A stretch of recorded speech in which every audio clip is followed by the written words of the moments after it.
Welcome to our second Community Healthy Aging Summit. We're, as I said, so happy that you could be here. So the Center for Healthy Aging and Women's Brain Health Program is driven by a very powerful mission, and this mission is to advance innovative care, lead preventive research, and connect deeply with our communities. We're really committed to helping everyone enjoy better brain health at every age and truly every stage, so people can live well with cognitive health challenges, and we're committed to supporting you in a collaborative way. We also want to extend our deepest gratitude to the Friends of the Swedish Foundation and Providence Foundation for their generous philanthropic support. Your commitment has made a meaningful difference in the health and well-being of our patients, their care partners, and the communities we are very honored to serve. And we take this responsibility to heart. We also want to extend our heartfelt gratitude to our dedicated community partners for their work in supporting and engaging our patients, their care partners, and communities. So without further ado, we are so incredibly fortunate to have Marigrace Becker, who is a dear friend and colleague over many years. She's the director of the Memory Hub, which is an innovative community center operated by the University of Washington Memory and Brain Wellness Center. She received her Master's of Social Work from University of Washington in 2010 with a focus on aging and community organizing. Working within senior center, parks and recreation, and other nonprofit and public contexts, she has devoted her career to empowering people to live well with memory loss, while inspiring communities to work together to become more dementia-friendly. At the Memory Hub, she develops and implements a variety of programs for people with memory loss and their families, and leads broader dementia-friendly initiatives in alignment with the Washington State Dementia Action Collaborative. Thank you so much, Marigrace. Okay. Oh, yes, yes. Okay, thank you very much. Thank you so much, Nancy, for that warm welcome. And hello, everyone. Thank you for being here today and dedicating your very sunny Friday to being with us and exploring brain health together. It's really, really good to be together. I'm a huge fan of Dr. Eisenberg and her work that she leads here at Swedish, and also a big fan of her whole team. So thank you so much. It's an honor to be here today. Over 125,000 people live with memory loss here in Washington State, and another 240,000 people provide care to a loved one with memory loss. As the numbers grow, we're continuing to see wonderful progress in terms of promising medical treatments and lifestyle interventions that support brain health and help people live well with memory loss. At the same time, we're seeing tremendous progress at the community level through the growth of what are called dementia-friendly communities. What is a dementia-friendly community, and what difference does it make? To help us, I'd like to introduce a friend of mine named Roger. Roger was diagnosed with dementia back in 2010. An architect who worked on civic projects in his spare time, he loved to ride his bike, play ukulele, hear live music, and connect with others. He was one of the first participants in a memory loss group I facilitated at Seattle's Greenwood Senior Center called The Gathering Place. And he was one of the earliest Alzheimer's advocates here in our state. I partially owe my current job to Roger when I asked him in a time of anxious indecision over a decade ago whether it seemed like a good idea to switch from working in Parks and Recreation to working at UW Medicine, which I thought was a big decision. He said, "Girl, just flip a coin." What's the worst that can happen? You find out you don't like it, and then you do something else. That was just the kind of reassurance that I needed to hear. And 10 years later, it's worked out pretty well. Roger also taught me a tremendous amount about what it means to build a dementia-friendly community, a community rooted in kindness, and a community that steps toward people who live with memory loss rather than pushing them away. Back in 2010, we were just beginning to see more people diagnosed early in the course of their disease and more people rising up as self-advocates. People with memory loss speaking up about their experience, about their needs, and about their rights in society. Roger had firsthand experience with some of the misperceptions and social stigma at that time toward people living with memory loss, and he was committed to change that. In a KUOW radio interview, he said, "As long as they keep thinking we're dimwits who don't really speak well or don't know what's the next thing to say, they haven't sat down with any one of us and realized that we have things to say that would be smart and would be intelligent." It was true. Roger and his friends with memory loss had plenty to say that was smart and intelligent and would change the world if people were ready to hear it. In 2014, Roger and others in the Gathering Place program participated in a powerful advocacy project, creating art with messages about what they wished others in the world would know about living with memory loss. Here, you'll see a few of the statements. I'm still here. It's hard, but we'll get through it. I can't remember. You're not alone.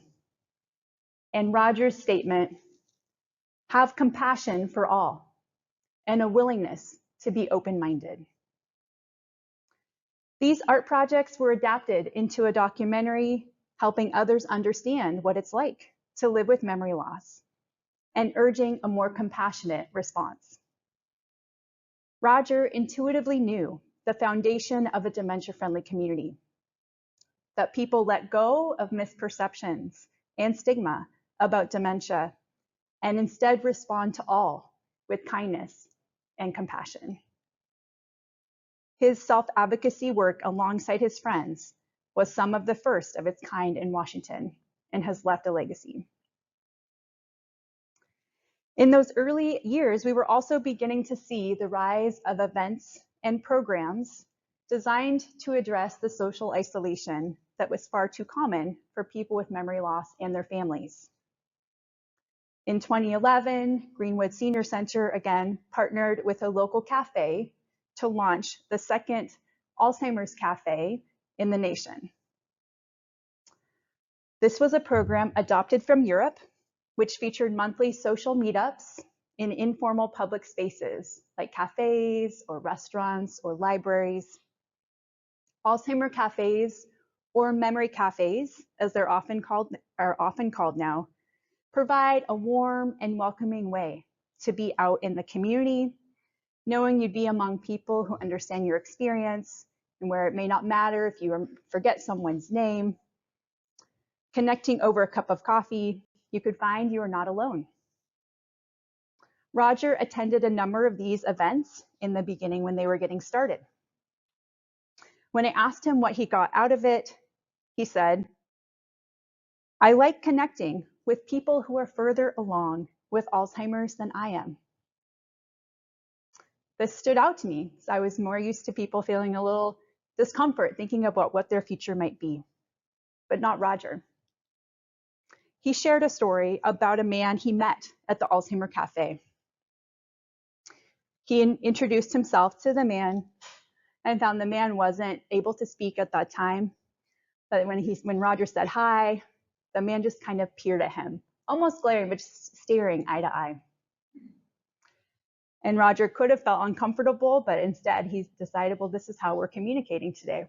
We're staring. So he got down and also just stared at the man. And then slowly the man raised his finger up and extended his finger like this toward Roger.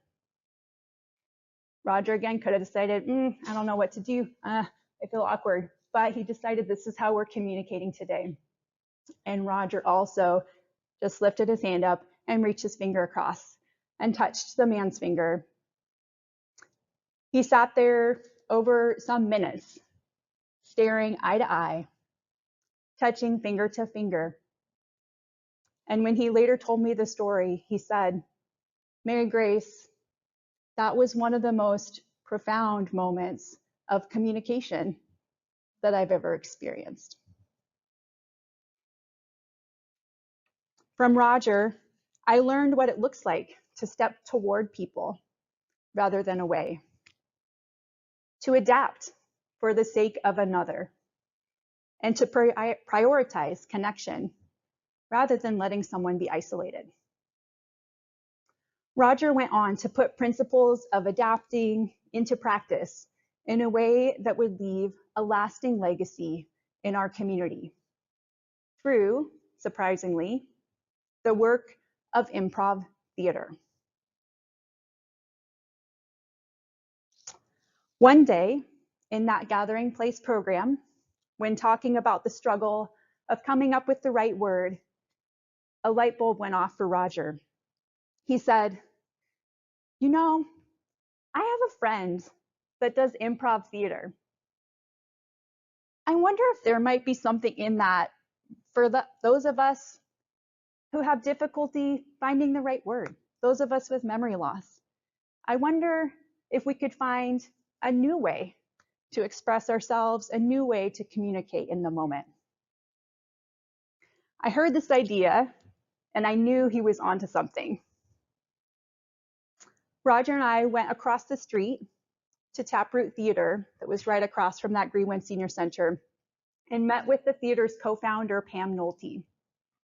As it turned out, her mother had had Alzheimer's, and when Pam heard Roger's idea, she immediately embraced it, knowing the potential for an art form that really relies upon being present in the moment and saying yes and to whatever comes up, not needing to rely on a script or memorizing anything like that.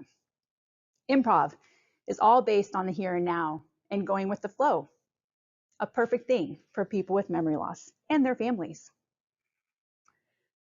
Over time, Pam began exploring improv techniques there with the Gathering Place program and Roger, and soon developed an approach that would continue with monthly improv theater inspired workshops for people with memory loss and their families at Taproot Theater. She also went on to train other theaters and communities across Washington, such as Bellingham and Wenatchee. Over a decade later, this program remains strong, and you see others across the nation exploring similar work. Roger saw the potential and the need to adapt existing programs and events to enable people with memory loss to stay connected in their communities. He realized that living well with memory loss isn't only up to doctors and researchers, but all people and all organizations in a community can play a role, even a theater. As one of Washington's earliest self-advocates with Alzheimer's, Roger intuitively knew that a dementia-friendly community is one in which all people have a basic level of dementia awareness and are prepared to respond with kindness, and one in which people with dementia still have the opportunity to participate meaningfully in community life, in their cafes and in their theaters. Around the world, we've seen the growth of practices to help raise dementia awareness and to help people with dementia and their families stay connected and active in their community. I'd love to give you a few examples here in Washington. First, the Dementia Friends program. Dementia Friends is a public awareness movement that trains community volunteers to offer a 1-hour talk about what is dementia, how do you communicate with persons with dementia, Covers 5 key messages that's important to know about dementia that help dispel some myths or misunderstandings that are common. So messages like dementia is not just a typical thing that happens as we get older. It's caused by diseases of the brain, and it's possible to have a good quality of life with dementia. Everyone who attends one of these 1-hour talks becomes a dementia friend and is invited to commit to taking some kind of dementia-friendly action in their communities, which could look like offering kindness. We piloted and evaluated this program in 2018 and 2019 with University of Washington and found that it showed promise in addressing stigma and building awareness within a community. To date, over 4,000 people have attended one of these sessions and have become a dementia friend here in Washington and growing. If you'd like to learn more or consider being trained as a volunteer to offer one of these talks yourself, you can find out more at one of the community information tables. My program manager, Katie Zeitlers, will be out there today and can share more with you about that.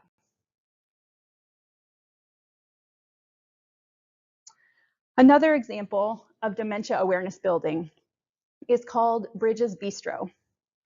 I've been talking a lot about historical programs or, kind of things that started quite a bit ago that laid a foundation, but Bridges Bistro is almost brand new. It's a new project, partnership with the UW Memory and Brain Wellness Center and Murano Senior Living on First Hill in Seattle. It's based on the Restaurant of Mistaken Orders in Japan that some of us might have seen or heard about over the years. Bridges Bistro invites people with memory loss to volunteer as servers in a cafe. The intention is to build a bridge of connection and raise dementia awareness in the wider community. And after our first 2 rounds, it's showing great potential. One guest last month stated, "This is a lovely event. The more people who realize that those with dementia are valuable parts of our community with so much to offer, the better off we'll all be." And one of the servers noted, "Being a part of the community in this way was very inspirational and dignified." We hope to continue expanding this throughout this year, continuing to provide meaningful interactions and building dementia awareness along the way.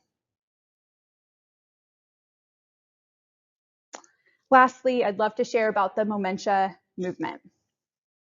Since those early years with Roger and the Alzheimer Cafe program, we've seen an explosion of other types of community-based programs that provide that chance for people with memory loss in their families to stay active and involved in their communities. Opportunities that take place in cafes, libraries, parks, museums, and more. For example, the Fright Art Museum in Seattle has a phenomenal creative aging department that offers free, dementia-friendly gallery tours and discussions, art making classes, and more. The gallery discussion features open-ended questions with no right or wrong answer. Things like, what do you see here? Or how does it make you feel? Early on, University of Washington helped evaluate the program and what benefits people took away. One thing of note, caregivers describe this program as group respite. When you hear that word respite, you often think of, oh, you go over here, I need a break, let's be apart. But people found it to be relaxing and replenishing, simply to be in a thoughtfully crafted program like this, where both people could really relax together in the group space. Also pictured up there, Woodland Park Zoo in Seattle has a weekly memory loss zoo walk, where you enjoy a group walk, take a look at the exhibits together, and then finish with coffee in the zoo cafe. It's a walking group. You might wonder, what's the big deal? How much, what's the benefit? How much impact can a simple walking group have? Well, I asked Alice, who's in this picture up here, a few months into her joining that zoo walk program, what do you get out of it? Why do you come? And she replied, Marigrace, when I was first diagnosed, my family stopped talking to me and I felt dirty. But now I have a new family. And she gestured to the members of her walking group, said, these are my new family. I was stunned by just thinking about the impact that a simple group coming together with that level of awareness and acceptance can have. Those are the profound connections to be found in the midst of a group like this, or at the Fry, or other venues in our community. If you'd like to learn more about staying connected, you can check out www.dementiaseattle.org. There's a calendar of events hosted by a variety of organizations around the Puget Sound.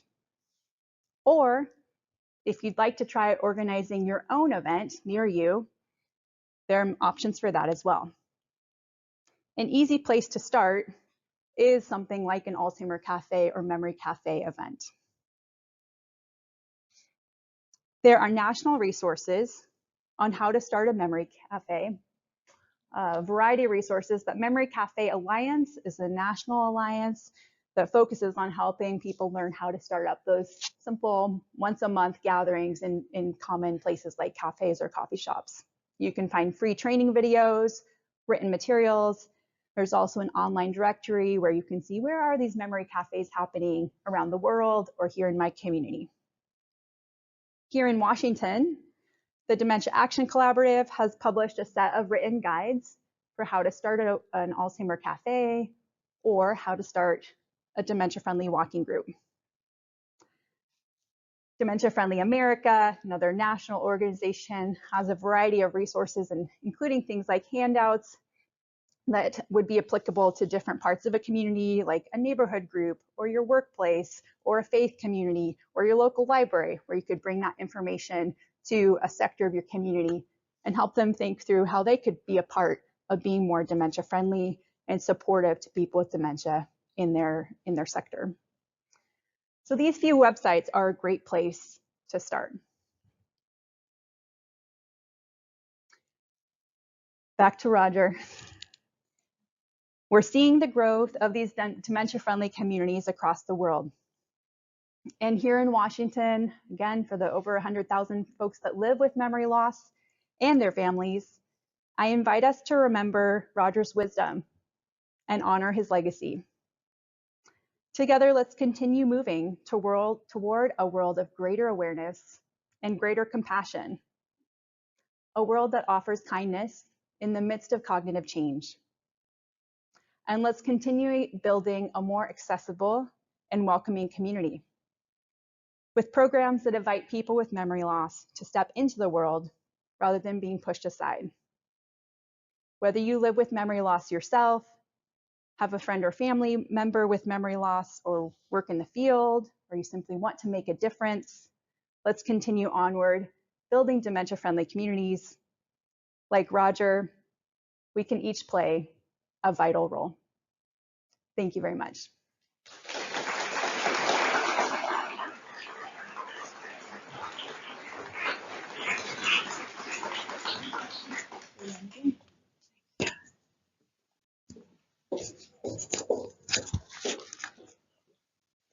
Thank you so much, Marigrace, for that wonderful talk and for all that you do and for inspiring us to join hands and to connect and to create communities of belonging and support and compassion and love.